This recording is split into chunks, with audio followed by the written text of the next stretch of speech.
কোনো রাগঢাক নয়, সরাসরি মুখ্যমন্ত্রী মমতা বন্দ্যোপাধ্যায়কে তার বিরুদ্ধে ভোটে দাঁড়ানোর ডাক প্রদেশ কংগ্রেস সভাপতি তথা বহরমপুরের সাংসদ অধীর রঞ্জন চৌধুরীর। বহরমপুর থেকে মমতা বন্দ্যোপাধ্যায়কে ওপেন চ্যালেঞ্জ অধীরের। বৃহস্পতিবার বহরমপুরে সাংবাদিক সম্মেলনে কি বলেছেন অধীর রঞ্জন চৌধুরী শোনাবো।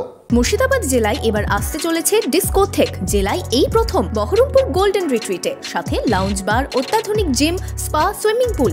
আসছে ক্লাব মেম্বারশিপের সুযোগ। গোল্ডেন রিট্রিট বহরমপুর শহরেই 4 star deluxe premium hotel with luxury and comfort. সিটের জন্য কাউরির দরকার পড়ে না। মমতা ব্যানার্জি বলছে যে কংগ্রেসের 2টো সিট, কি 2টো সিট দিবে? ওকে তো হারিয়ে 2টো সিট নিয়েছি আমরা, এবং আমাদের নিজেদের ক্ষমতা আরো অনেক সিট আমরা লড়তে পারি।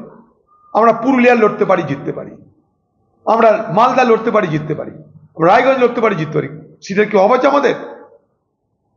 দার্জিলিং, বসিরহাট জিততে পারি আমরা। লড়াই করার ক্ষমতা রাখি আমরা। কে পরোয়া করছে? সে আলোচনা চেয়েছিল, সে আলোচনায় গেছে, গঠবন্ধনের রাজনীতি করতে গেছে। পার্টি হাইকমান্ড আলোচনা চেয়েছে, প্রথম দিন থেকে তো বলছে 2টো বেশি দেবো না। কে তোর দয়া নিচ্ছে 2টো? আমরা কিন্তু দয়া চেয়েছি 2টো আসনের জন্য। তোমাকে হারিয়ে 2টো আসন জিতেছি আমরা, একবার না, পরপর 2বার। তোমাকে যে কি দয়া নেব 2টো আসনের জন্য? তোমার দয়া দক্ষিণে নিয়ে আমরা এই সিট রক্ষার কোনো মানসিকতা আমাদের নেই। আমরা প্রত্যাখ্যান করছি এরকম। আমাদের 2টো সিট দিয়ে সে আসামের 4টে সিট নেবে, ওখানে 2টো সিট, মেঘালয়, গোয়াতে সব সিট নেবে। সে ভিতরকার খবর তো জানেন না। আমাদেরকে দয়া করছে। আমরা লড়বো। পশ্চিমবঙ্গে কংগ্রেসের হারানো কিছু নেই।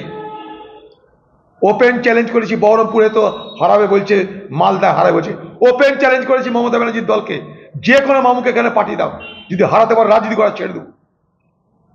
আসুন, আপনি নিজে আসুন। আপনি প্রিয়াঙ্কা গান্ধীকে বলছেন মোদির বিরুদ্ধে লড়তে, আমি আপনাকে বলছি আপনি আসুন এখানটা আমার বিরুদ্ধে লড়তে। কত তাকাত আছে দেখছি আপনার।